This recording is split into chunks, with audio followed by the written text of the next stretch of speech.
While priding itself on being secretive and professional, the gaming industry is hilariously prone to leaks and unconfirmed games sitting as open secrets, often for years at a time. A rogue updated LinkedIn here, a voice actor mentioning a role over there. If you were paying attention to these sorts of things, you knew The Last of Us 2 was coming way back in 2015, thanks to Nolan North mentioning it at MetroCon. Personally, I love all this stuff, as you can kind of treat any official announcements as ticking off your imaginary scorecard, providing you were right all along. I'm Scott from WhatCulture.com, and these are 10 unconfirmed video games we know are in development. Number 10, Bioshock IV. Another secret that everyone and their grandmother knows about is the existence of a new Bioshock.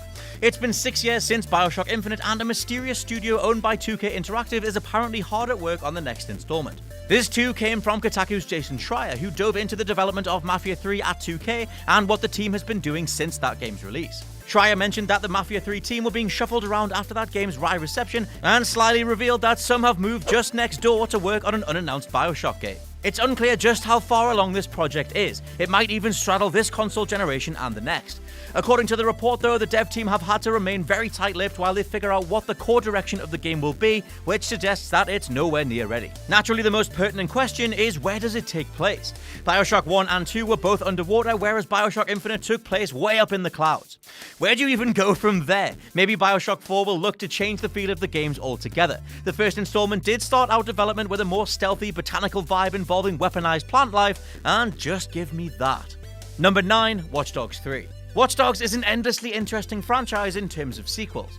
On the one hand, a teaser at the end of Watch Dogs 2 suggested the series was moving to London, semi-guaranteeing more to come. On the other though, bad sales and a wretched reputation led many to believe Ubisoft might just abandon the whole thing altogether. Recent reports that we covered on the channel do suggest this is in development though, and Watch Dogs 3 is out in 2019. It's a tiny thing to go off, but Kotaku editor and biggest leaker of all things in gaming, Jason Schreier, was caught replying to someone on Twitter saying the game was in development. The most recent rumors also suggest that following in the footsteps of Watch Dogs 2, the third game will have a greater emphasis on hacking and much less on combat. This was a big complaint with Watch Dogs 2, as the disconnect between lighthearted characters and slaughtering people with guns kinda got in the way of overall investment. Number 8, Diablo IV. In 2018, Activision Blizzard held its annual BlizzCon event and promised an announcement relating to the Diablo franchise. Naturally, this made people very excited for a potential fourth installment, the one that we always knew was coming, only for the reality to be a mobile game. Suffice it to say, fans were not happy one bit.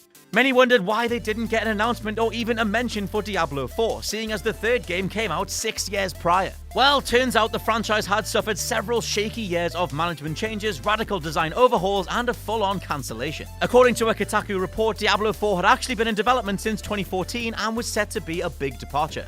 The director of the beloved Reaper of Souls expansion for Diablo III was heading up the new game, which he envisioned as a third-person over-the-shoulder dungeon crawler inspired by Dark Souls. After 2 years, however, that game was cancelled and it was back to the drawing board. So Diablo IV, as it is right now, has been in development since 2016. That means it's likely to have a 2020 release at the earliest, though Activision have admitted that their 2019 release slate is pretty weak. So an official announcement at BlizzCon 2019 will hopefully make everything okay again. Number 7, Harry Potter Magic Awakening. Last year, a video leaked onto Reddit showing a Harry Potter game in development at Warner Bros. The video showcased a character builder, various creatures, and a big world that included caves, a greenhouse, classrooms, a forest, Hogsmeade, and Hogwarts. Of course, it was then pulled from everywhere, including our own preview video by Warner Bros., but that only confirmed that what we were all seeing was real. Based on job listings, it seems the game is being developed by Warner Bros' own Avalanche Software, based out of Utah. It's unclear just how long Magic Awakened has been in development, but the leak showcased lots of polished environments and animations that suggest it's well into production. Magic Awakened is likely to be revealed at E3 2019, and Harry Potter fans have never got a decently budgeted game that wasn't a movie tie-in. This project could potentially scratch a 20-year itch. Number 6, Guardians of the Galaxy. Everyone knows that Square Enix is working on an Avengers game. The studio announced the project in 2017 with a cinematic trailer, but we've heard pretty much nothing since. However, we also know that the same publisher has a Guardians of the Galaxy game in production that has not been officially announced. According to a report from 2017, the game is being developed by Deus Ex team Eidos Montreal. The same report said that the studio was also working on Shadow of the Tomb Raider before it was announced, so it's safe to say with a fair amount of confidence that it's accurate about Guardians too. Much like the Avengers project, we know nothing about how this game will actually play. Will it be an open-world RPG in which you create a character that works alongside the Guardians, or will it be a more linear action experience that lets you control a specific Guardian like Star-Lord or Drax? It's anyone's guess, but Marvel has been picking and choosing their game partners with impeccable expertise as of late. And with everything stacking up as it is, we have no reason to think it won't be great. Number 5, Borderlands 3. Well, it turns out that Gearbox just dropped this tweet alluding to a Borderlands 3 reveal right in the middle of this video's editing process, so thanks very much for that. All the same, it's not official until it's official, so let's break down everything else that confirms the sequel is coming until they do. Because Borderlands 3 is truly one of the worst kept secrets in gaming. While Gearbox has in fact talked about the sequel before, the studio has never outright confirmed that it's in active development. In February 2019, Gearbox's Scrooge McDuck Randy Pitchford said the studio has multiple games in production though, including some in the Borderlands franchise. Obviously, this is Borderlands 3 yet again, and thankfully it's coming sooner rather than later. See, Gearbox pretty much showed Borderlands 3 off 2 years ago. At the Game Developers Conference in 2017, Gearbox showed a tech demo of its new engine, highlighting a cel-shaded landscape and character quite clearly from the Borderlands universe. As for what you can expect from Borderlands 3, it's likely a bigger, prettier, and more chaotic version of the madness we've seen across the last few games, albeit with some games-as-a-service type toss bolted onto the side. Borderlands was one of the first and most prolific loot shooters after all, so here's hoping they don't mess it up. Number 4, Fable 4. Ever since Microsoft cancelled the ill-conceived Fable Legends a good few years ago, fans have been begging for more. In a time where the Xbox brand has such a lack of recommendable system-selling exclusives, it would make sense to turn Fable into an even bigger open-world AAA RPG as Microsoft's answer to at least one of Sony's incredible first-party titles. If rumors are to be believed, that's exactly what Microsoft has in mind, and Forza Horizon devs Playground Games are at the helm. Being British, Playground is a perfect choice as they'll likely get the tone and humour of Fable, but it's a bit of a risky move as they've only ever made racing games. News of the reboot first emerged about 2 years after Microsoft shuttered original Fable developer Lionhead Studios.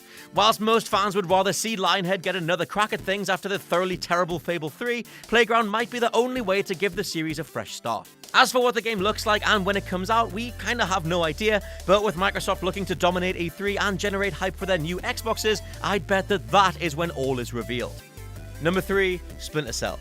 Over the past few years, Ubisoft have focused more and more on shared worlds and multiplayer experiences rather than single-player stories. That said, Ubisoft do take the time to make single-player titles where other big-tier devs don't, whether it's Assassin's Creed, Watch Dogs, or just greenlighting another Beyond Good and Evil. One series inexplicably missing, though, is Splinter Cell. Splinter Cell Conviction marked a downturn for the series following a terrible reveal that focused entirely on combat, and when Blacklist came along, its lack of Michael Ironside was enough to make everyone give up altogether. For my money, Splinter Cell Blacklist is a criminally underrated game, and I totally recommend it to this day.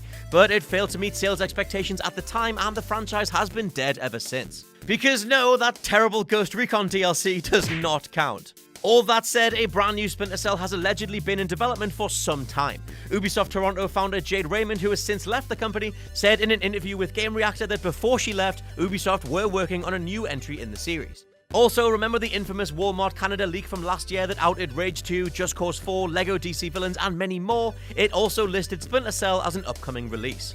Number 2, Scalebound. Chalk this up to being one of the most, what? Okay, sure, style stories of the year. Scalebound, the failed Microsoft Platinum Games exclusive for Xbox One, is now back in active development on Nintendo Switch. Scalebound was to be an open-world RPG in which players assumed the role of Drew, a wisecracking Dante-style hero who rides dragons and listens to PH fat beats. It certainly had promise, but it just wasn't coming together at a time when Platinum Games were already stretched ridiculously thin. Scalebound was cancelled in January 2017 after Microsoft's Phil Spencer took a look at it, and we've never heard anything official since. That was until some astonishing info from Nintendo Insider that said Scalebound is being revived by Nintendo. This coincided with Game Informer's senior editor Imran Khan appearing on Kinda Funny, who also stated that Nintendo are reviving a game that was thought to be dead and buried. Maybe this all shouldn't come as a huge surprise based on Nintendo's close relationship to Platinum Games and the various titles they've helped publish, but nobody expected to see Scalebound again, and I couldn't be happier. Number 1, Uncharted 5. Few people are aware that Sony recently opened a new studio in San Diego, amassing a team that is allegedly at work on a brand new Uncharted. This news comes from industry veteran and ex-IGN editor Colin Moriarty on his PlayStation podcast Sacred Symbols. Uncharted 4 was a nice endpoint for Drake, but Lost Legacy proved the series' mechanics can extend to other characters pretty damn well. It seems then that Sony want to keep mining that cash without Naughty Dog at the helm. Of course, this isn't the first time a different studio has worked on Uncharted either. Sony Bend, the devs behind the upcoming Days Gone, made the brilliant Uncharted Golden Abyss for the PS Vita. Not to mention, it's kinda Naughty Dog's thing to give other devs their IP. It happened with Crash, it happened with Jak and Daxter, and next up would be Uncharted. It's unknown if this new game will be a complete spin-off or something more of a numbered sequel. The ending of Uncharted 4 saw Drake hang up his guns and go on some more legal adventures with wife Elena, only for an epilogue to show daughter Cassie finding out about all their past escapades. Naturally, she wants to be more involved, and it's a fair assumption that Uncharted 4 could take place a decade later, with Cassie being the protagonist. Based on Moriarty's comments, it seems this project is in the very early stages of development, so don't expect to see it until it's a PS5 sitting under your TV. And that's my list. Let me know which of these you're most excited for, because I cannot wait for a new Splinter Cell. I've been Scott from WhatCulture.com. Please check out the WhatCulture Gaming Podcast, and I'll catch you soon.